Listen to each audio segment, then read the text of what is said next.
Bonjour et bienvenue dans cette 7ème vidéo dédiée aux travaux de Quentin Leplat. Alors à travers ces 6 vidéos, eh bien on a tenté de répondre à cette question: quelle confiance peut-on accorder aux résultats de Quentin Leplat? Alors pour ça, moi je m'étais fixé comme objectif de parcourir en fait toutes les vidéos qui sont ici en lien sur cette page web du site de Quentin pour essayer de me faire un avis sur ses résultats et surtout en fait sur son argumentaire. Voilà. Bon, aujourd'hui, là, à ce stade, bon, j'ai répondu à ma question, hein. Je n'ai absolument aucune confiance en les résultats de Quentin Leplat. Voilà. Parce que on a montré, hein, à travers ces vidéos, qu'il y avait des problèmes fondamentaux qui remettaient vraiment en question les résultats de Quentin et la confiance qu'on peut avoir en ses arguments. Alors il y avait des problèmes, d'abord on l'a vu, de méthodologie globale, hein, Quentin il part de l'observation et ensuite il cherche à construire des preuves qui viennent confirmer ses observations. Bon bah ça c'est pas possible, c'est une méthode qui est biaisée et qu'on peut pas utiliser raisonnablement si on veut se faire un avis sur un sujet. Ensuite, il y a des problèmes vraiment on va dire de compétences, clairement. Quentin, il utilise des outils probabilistes et statistiques qu'il ne maîtrise pas. Ça, c'est certain. Par exemple, la loi binomiale, bah, il l'utilise sans vérifier les hypothèses nécessaires à son utilisation. Bon, bah, là, ça montre clairement que voilà, la maîtrise des outils mathématiques, ça va pas. Et puis on a vu des problèmes de programmation aussi, de codage en fait. Les codes qui sont fournis par Quentin et Pierre Coucy, eh bien, ne font pas toujours ce qu'ils sont censés faire. Bon voilà, du fait de ces problèmes qui sont vraiment majeurs, eh bien, on ne peut pas avoir confiance en les résultats de Quentin, c'est sûr. Voilà, ce ne sont pas des petites erreurs. On pourrait, par exemple, constater un travail globalement sérieux avec des petites erreurs à la marge. Voilà, eh bien ça ne remettrait pas en question tous les résultats. Ici, les erreurs qu'on a relevées, elles sont majeures. Elles remettent clairement en question les résultats et par conséquent la confiance que l'on peut accorder en ces résultats. Voilà, donc il nous reste en fait une vidéo à traiter qui est celle-ci. Voilà. Qui est finalement le cœur de cette page-là, et qui avait été notre point de départ à nous. Parce que moi j'avais commencé par cette vidéo-là, publiée en octobre dernier, dans laquelle il parlait de cette vidéo-là qui date voilà, d'il y a 3 ans.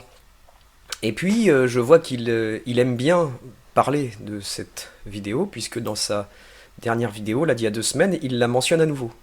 Voilà, alors j'ai l'impression que bah, il en est très fier, visiblement, et ça me donne un peu à penser qu'il brandit cette vidéo-là, un peu comme un trophée. Voilà, il aurait démonté les arguments de Gollum Illuminati. Voilà, c'était le point de départ de notre affaire. Et ben maintenant, là, on va pouvoir voir ce qu'il en est. Qu'est-ce qu'il y a dans cette vidéo, effectivement. Et puis maintenant, bah, on a tous les outils pour pouvoir, on va dire, critiquer les arguments de Quentin, puisqu'on a compris un petit peu sa méthode. Alors, je n'ai pas confiance en ce qu'il y a dans cette vidéo, a priori, hein, compte tenu de tout ce que j'ai vu avant, mais on va peut-être être agréablement surpris et peut-être voir des arguments solides. Et ben voilà, c'est ce qu'on va voir. Voilà, c'est parti. Alors je vais parcourir cette vidéo, promis, rapidement. Je vais pas être trop long. Je sais que j'ai tendance à être un peu long parfois, mais j'aime bien dérouler mes arguments aussi. Alors, en fait, au début, voilà, Quentin, il présente sa démarche de calcul des angles, que l'on a bien compris. Je vous invite à aller voir mes vidéos numéro 5 et 6, dans lesquelles j'explique tout ça et que je montre les problèmes qui existent. Mais en fait, ici, il rappelle le principe des mesures d'angle, etc. Donc là, il a proposé un challenge à l'animateur de la chaîne Passé Recomposé en disant: mais est-ce que tu peux trouver autant d'angles remarquables entre des antennes relais, c'est-à-dire des monuments, on va dire modernes, qu'on en trouve entre des mégalithes. Voilà. Et puis Gollum Illuminati, dans une de ses vidéos, aurait répondu avec voilà ces résultats qu'on voit à l'écran. Et Gollum Illuminati aurait répondu que bah oui, on peut trouver des alignements de carrés et des angles remarquables avec les, les positions des antennes relais. Voilà. Donc ça, c'est la liste des coordonnées des antennes relais que l'on peut trouver. Voilà, dans le même secteur que les mégalithes en Auvergne, que ceux que présente Quentin. Voilà. Voilà, ça ce sont quelques résultats proposés par Gollum Illuminati. Ensuite, Quentin fait quelques explications pour nous dire qu'il est important d'être précis dans la position des lieux.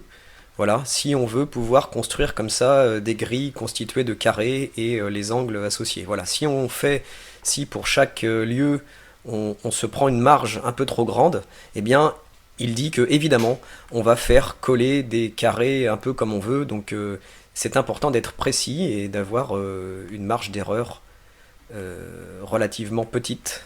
Voilà. Alors quand il dit petite, il ne dit pas combien. Alors si, il le quantifie en termes d'angle, je crois. Voilà. Et ensuite, en fait, ce que fait Quentin, c'est qu'il montre que, voilà, grâce à Google Maps, il montre que les angles, enfin la précision utilisée par Gollum Illuminati serait trop petite, d'accord? C'est-à-dire que Gollum Illuminati s'autorise une tolérance autour des positions des antennes relais qui est trop grande. Voilà. Et donc ça va pas. Selon Quentin, cette Gollum Illuminati n'est pas assez précis. Voilà. Il donne une série d'exemples comme ça, mesurés dans Google Earth, pardon. Voilà, pour montrer que finalement, Gollum Illuminati, les résultats de Gollum sont erronés.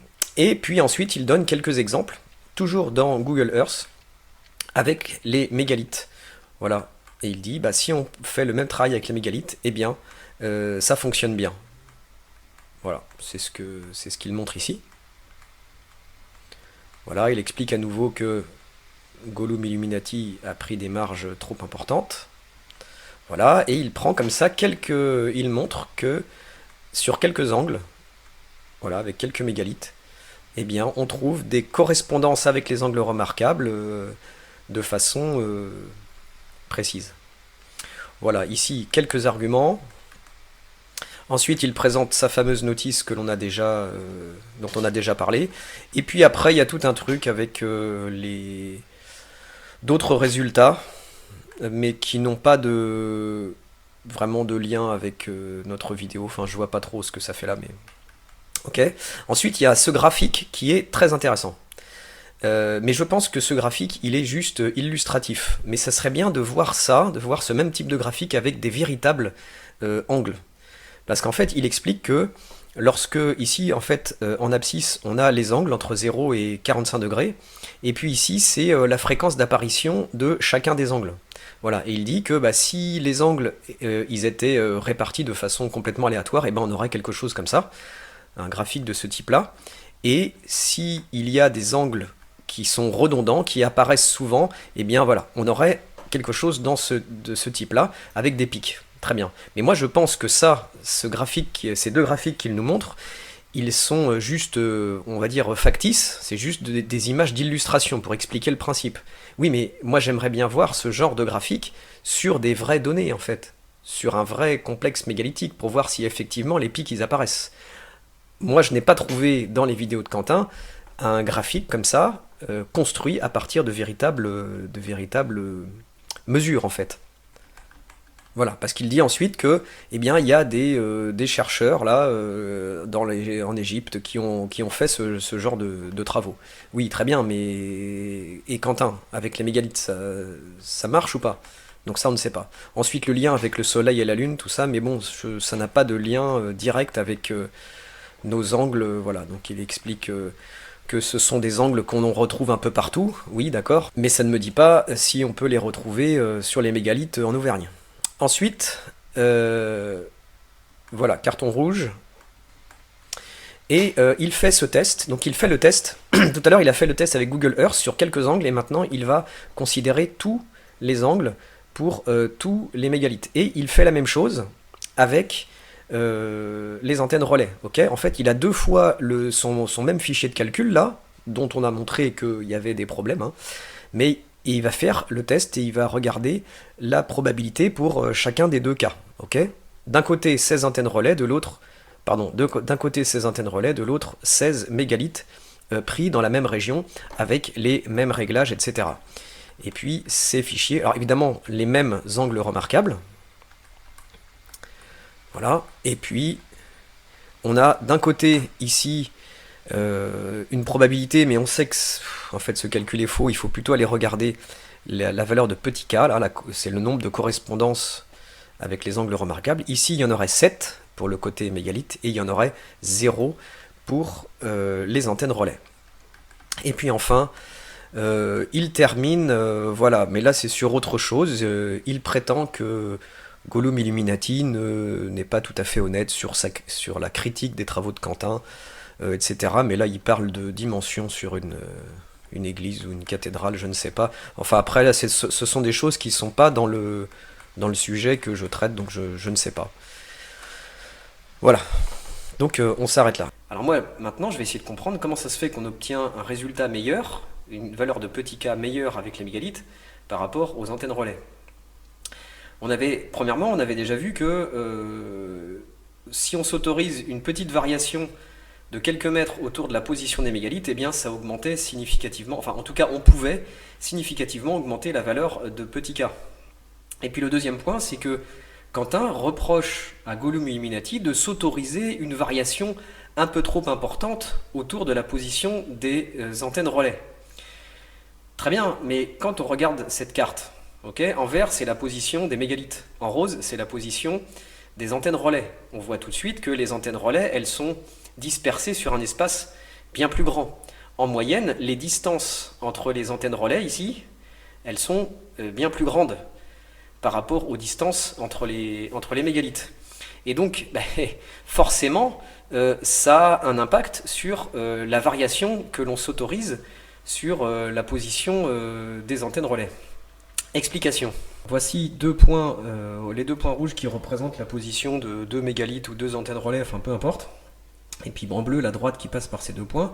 Et puis alpha, l'angle, qui est la mesure entre l'axe est-ouest et puis cette droite. Maintenant, supposons que je déplace un de ces deux points. Par exemple, ce point, je vais le déplacer un petit peu par là. Voilà, hop, je le mets ici. Et bien évidemment, la droite qui passe par ces deux points maintenant, c'est celle-ci. Hop, elle passe par là. Ah, zut. Elle passe par là, comme ça. Évidemment, si je déplace un petit peu un de ces deux points, et ben j'ai plus le même angle. Voilà, mon angle, il a varié un peu. Il est, dans ce cas, un peu plus grand. Voilà, c'est cet angle-là, je ne sais pas, que j'appelle alpha prime, par exemple. Ok, et puis je vais appeler ce petit déplacement-là, je vais l'appeler dx. Voilà, je l'appelle dx. Maintenant, si je prends deux points beaucoup plus éloignés, ok, si je garde ce premier point là, hop, je le garde, celui-ci là, je le mets en vert, et puis au lieu de prendre celui-ci, je vais en prendre un beaucoup plus loin, sur la même droite bleue là, initiale. Voilà. Et puis je prolonge ma droite bleue.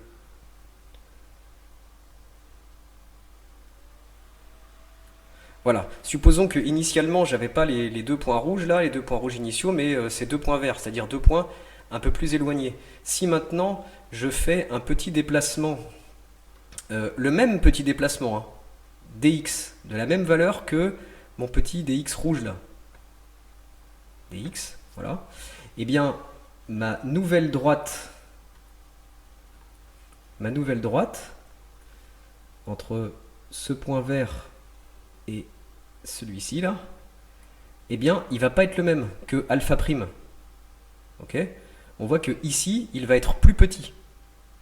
Ok, ce alpha là, si je puis dire, zut.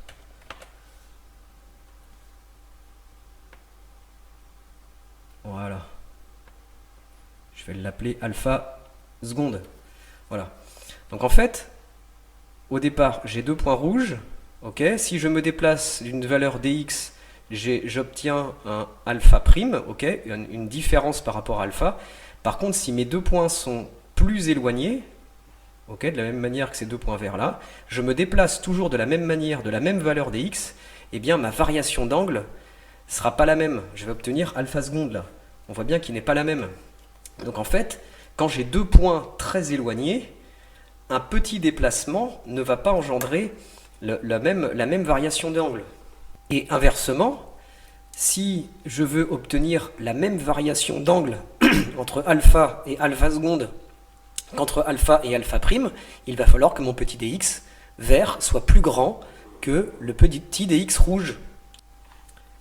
Maintenant, si je reviens à cette carte, bon, si je veux m'autoriser la même variation d'angle que celle que Quentin s'autorise, ok, Quentin il s'autorise des déplacements jusqu'à 15 mètres autour des lieux des mégalithes là, ok, bah, ça correspond à une certaine variation d'angle, ok, et si on veut obtenir cette même variation d'angle avec les antennes relais, eh ben, il va falloir se dépasser de plus de 15 mètres, c'est normal.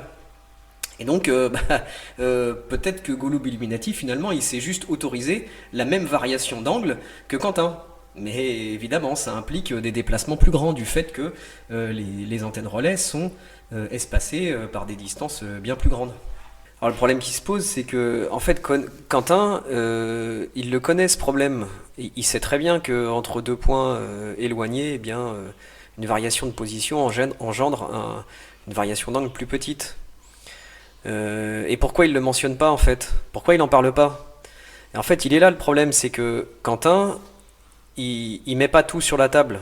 Ce qu'il veut, c'est avoir raison. Voilà, il veut donner tort à son contradicteur, et donc il met pas tout sur la table pour pouvoir prendre en compte tous les paramètres. Et ça, c'est vraiment gênant. Comment on peut lui faire confiance après? C'est pas possible. On ne peut pas lui faire confiance, c'est sûr. Quentin, c'est pas un chercheur, c'est quelqu'un qui cherche à avoir raison. Il a des idées, il cherche seulement à les confirmer, et quand on va lui montrer qu'il y a des problèmes, eh bien, il va s'arranger pour montrer qu'il a raison. Voilà. Et ça, c'est particulièrement gênant. Alors, lorsque j'étais en train de tourner cette vidéo il y a quelques jours, là, eh bien, Quentin, il a publié cette vidéo il y a une semaine en gros, dans laquelle on va apprendre plein de choses très intéressantes sur sa méthode, et je pense que ça y est, maintenant on va comprendre pourquoi on a une valeur de petit k aussi importante quand on a les mégalithes de Quentin par rapport à des lieux tirés au hasard ou des antennes relais. Cette vidéo de Quentin, en fait, c'est une réponse. Alors, c'est une vidéo de presque une heure. Hein, une réponse à cette vidéo-là de Nicolas Théondine, qui est elle-même, en fait, une suite de ma vidéo à moi. Voilà, c'est la 6.1. Voilà, il complète ma vidéo avec des choix de mégalithes. Voilà. Et puis, c'est ce que critique Quentin ici. Il dit, bah oui, mais non, ce mégalithe-là, il faut le prendre. Celui-ci, il faut pas le prendre parce que dans le livre, je sais pas dans quel livre, c'est mentionné qu'il a été christianisé ou pas, enfin bref, des arguments comme ça. Mais ça, pour moi, c'est pas suffisant. Il y a quelque chose de très intéressant, c'est à 17 minutes 40 à peu près, voilà.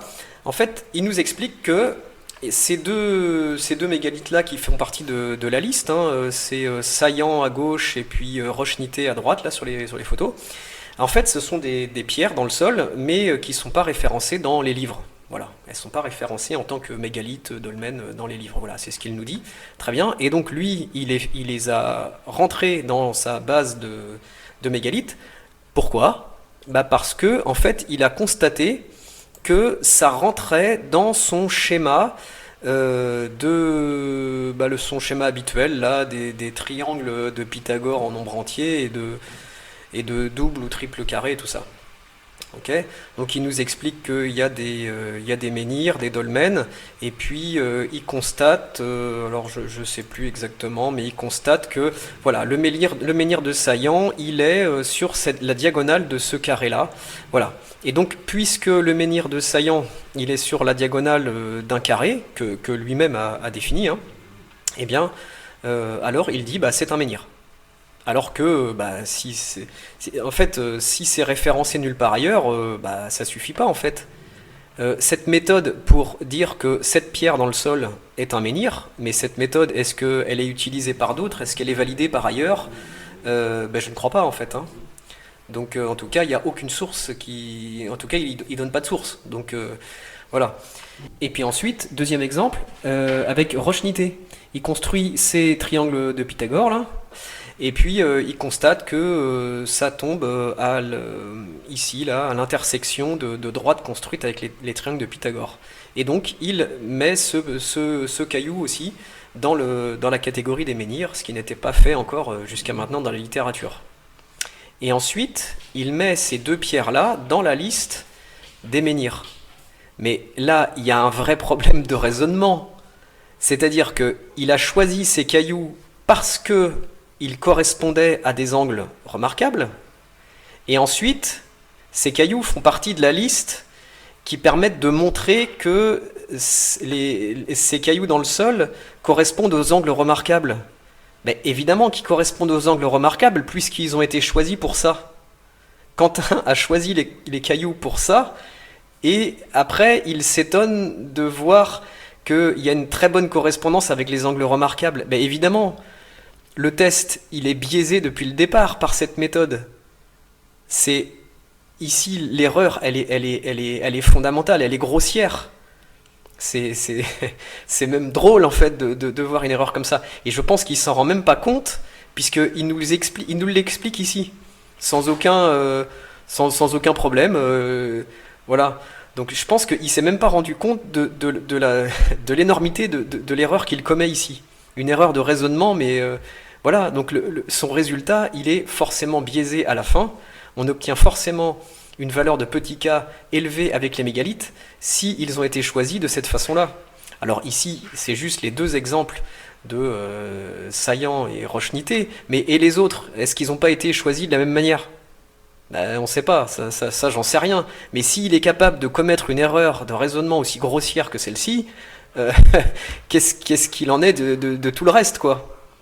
Et puis plus tard, ou avant, je sais plus, dans cette vidéo, il dit que un certain menhir qui s'appelle Martinanche, il dit mais ce menhir n'a rien à faire dans cette base de données. Bon, ok, très bien. Mais moi, ce que je crois, c'est que si le menhir de Martinanche, il avait été comme ça à l'intersection de droites, voilà, remarquables, voilà, eh bien je pense qu'il l'aurait rajouté dans la liste. Bah oui. Et donc ça n'aurait fait que confirmer encore une fois son hypothèse de départ. Donc qu'est-ce que ça montre ça finalement? Ça montre que la méthode elle est biaisée depuis le début et que Quentin il n'est pas capable de tenir un raisonnement correct en fait. On voit bien que ça va pas en fait, hein, que ça soit dans la maîtrise des outils mathématiques, dans le code informatique qui fait pas ce qui est prévu, dans les raisonnements de fond, dans l'utilisation des ressources bibliographiques, mais en fait, il n'y a rien qui va. Il n'y a rien qui va. Donc voilà, on peut vraiment rien en tirer de tout ça. Il n'y a rien de récupérable. Enfin, je suis désolé de dire ça comme ça, mais on peut rien récupérer. Tout est biaisé du début à la fin. Donc voilà, moi mon avis, hein, c'est qu'il est très attaché à son hypothèse, et puis il commet des erreurs grossières, il les voit même pas parce que sans doute aveuglé par l'impression de détenir un résultat, d'avoir un résultat, et c'est juste un choix voilà, de pierres qui correspondent bien à son hypothèse initiale, qu'il ne fait que confirmer en fait. Voilà, mais par des méthodes biaisées et des incompétences sur les outils qu'il met en œuvre pour essayer de faire ses démonstrations, quoi. Bon, finalement, en résumé, les résultats de Quentin, c'est la rencontre entre des cailloux bien choisis et des outils mal foutus, hein, on pourrait dire ça comme ça. Et puis après, Quentin, il fait des heures et des heures de vidéos pour expliquer qu'il faut prendre tel ou tel mégalithe et pas tel autre parce que pour je ne sais quelle raison, et puis qu'il faut une grande précision, etc. Enfin bon, voilà. Donc ça, je pense que ça c'est vraiment gênant, c'est-à-dire qu'auprès des gens qui sont pas forcément dans le domaine de la technique ou de la science, ça donne une impression de scientificité, mais en fait c'est pas du tout le cas, hein, pas du tout. Et donc en fait il est là le problème. Bon allez, je m'arrête là. Bon, on a répondu à notre question, hein. Est-ce qu'on peut avoir confiance? Bon, bah pas du tout. C'était la dernière analyse, la dernière vidéo à analyser. Ce que je vais faire, c'est que je vais faire une vidéo bilan. Ok. Je vais faire un bilan de cette vidéo d'analyse des travaux de Quentin Leplat. Voilà, je vous dis à bientôt.